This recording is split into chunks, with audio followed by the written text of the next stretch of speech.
السلام علیکم ناظرین، آپ جانتے ہیں کہ پچھلے دنوں ہی غلاف کعبہ کی تبدیلی عمل میں آئی اور بہت سے لوگ اس کی ہسٹری اس کے بارے میں نہیں جانتے ہیں۔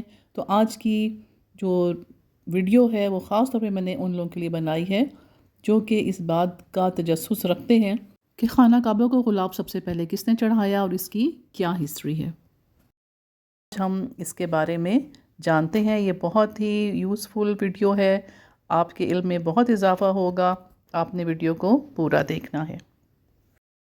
غلاف کعبہ کو عربی میں کسوہ کہا جاتا ہے۔ خانہ کعبہ کا کسوہ ایک مقدس اور قیمتی غلاف ہے۔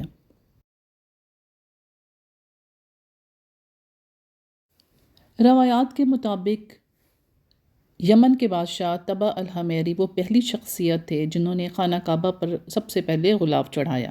انہوں نے یہ کام اسلام کے دور سے قبل کیا۔ بعد ازاں وہ مکہ آئے اور اطاعت کے ساتھ داخل ہوئے۔ بعض تاریخ دانوں نے یہ تذکرہ بھی کیا ہے کہ الحمیری نے کعبہ کو پہلے موٹے کپڑے سے، جس کو الخصف کہا جاتا تھا، اور بعد میں مافر سے ڈھانپا۔ مافر یمن کے ایک پرانے شہر کا نام تھا جہاں پہ بہت عمدہ یہ کپڑا تیار ہوتا تھا۔ مختلف ادوار میں خانہ کعبہ کے کپڑے کا رنگ بھی چینج ہوتا رہا اور مٹیریل بھی چینج ہوتا رہا۔ غلاف کعبہ کبھی سفید، کبھی سرخ اور کبھی سبز رنگ میں تبدیل ہوتا رہا۔ نبی پاک سے پہلے قریش کی ذمہ داری تھی کہ وہ خانہ کعبہ کے غلاف کو تبدیل کرتے تھے۔ ہمارے نبی پاک حضرت محمد صلی اللہ علیہ وآلہ وسلم نے جب مکہ فتح کیا تو انہوں نے کعبے کے غلاف کو چینج نہیں کیا، لیکن کہا جاتا ہے کہ ایک دفعہ خوشبو کے لیے ایک عورت نے جب خوشبو دینے کی کوشش کی تو غلاف تھوڑا سا جل گیا اور جس کی وجہ سے غلاف کعبہ کو تبدیل کیا گیا۔ حضرت محمد صلی اللہ علیہ وآلہ وسلم نے غلاف کعبہ کے لیے سفید اور سرخ دھاریوں کا یمنی کپڑا استعمال کیا تھا۔ حضرت عمر فاروق رضی اللہ تعالیٰ عنہ نے غلاف کعبہ کی تاریخ میں ایک انتہائی اہم اور باقاعدہ نظام قائم کیا۔ ان کا سب سے نمایاں کردار یہ تھا کہ انہوں نے غلاف کعبہ کی تیاری اور تبدیلی کو بیت المال کی مستقل ذمہ داری بنا دیا، جس سے اس کی دیکھ بھال میں بہتری آئی۔ آپ کے دور خلافت میں کعبہ کا غلاف مصر میں بنا جاتا تھا۔ آپ نے حکم دیا کہ اعلیٰ قسم کا مصری کپڑا ہر سال باقاعدگی سے مکہ مکرمہ بھیجا جائے۔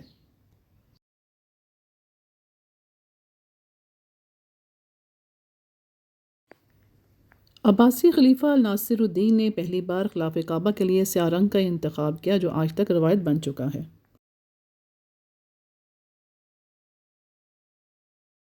خلافت عثمانیہ کے دور میں کسوہ کی تیاری کو باقاعدہ اور بہت شاندار بنا دیا گیا۔ استنبول میں کپڑا تیار ہوتا اور مصر قاہرہ کے راستے نہایت احترام کے ساتھ مکہ لایا جاتا تھا۔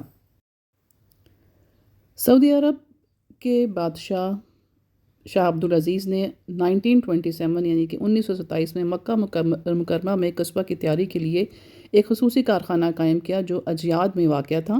پھر جگہ تبدیل کر کے اس کی تیاری کا کام الاجواد کے علاقے میں منتقل کیا گیا۔ نئی جگہ پر کپڑا تیار کرنے کی جدید ترین مشینیں لگی ہوئی ہیں اور کئی ہزار اس میں جو ورکرز ہیں وہ کام کرتے ہیں۔ فیکٹری کا نام کعبہ کسوہ شاہ عبدالعزیز کمپلیکس رکھ دیا گیا۔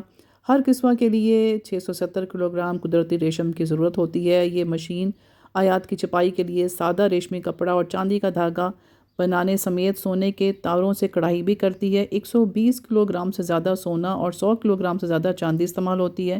اس پر سنہری دھاگے سے کلمہ طیبہ، قرآنی آیات اور اللہ کے صفاتی نام لکھے جاتے ہیں۔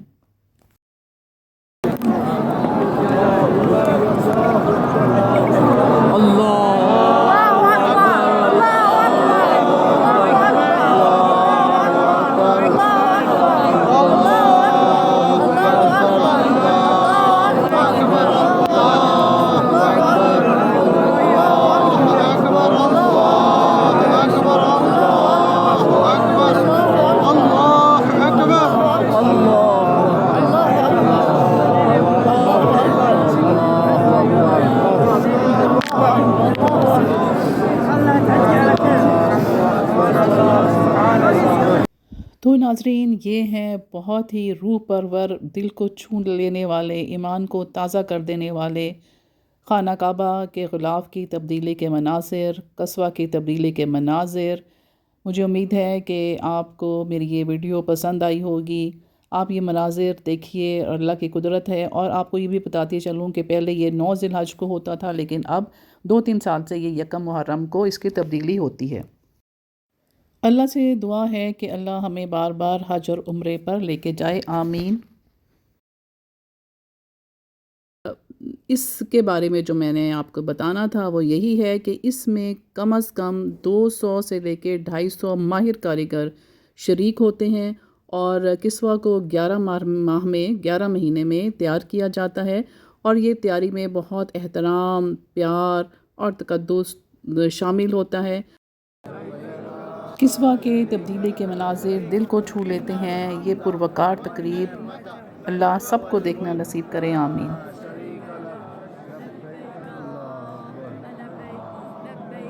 تو آپ یہ دیکھیں کہ اس کی جو خوبصورتی ہے اور اس کی جو چمک ہے وہ دیکھنے کے قابل ہوتی ہے۔ جب انشاءاللہ آپ خود بھی وہاں پر جائیں گے اور دیکھیں گے تو آپ کو بھی احساس ہوگا کہ یہ اس کا جو ایک وقار ہے وہ آپ کو نظر آتا ہے، اس کا رعب، اس کا دبدبہ اللہ کے گھر کا، وہ آپ کے دل پہ جو ہے وہ چھا جاتا ہے کہ آپ کے آنکھوں سے آنسو طاری ہوتے ہیں۔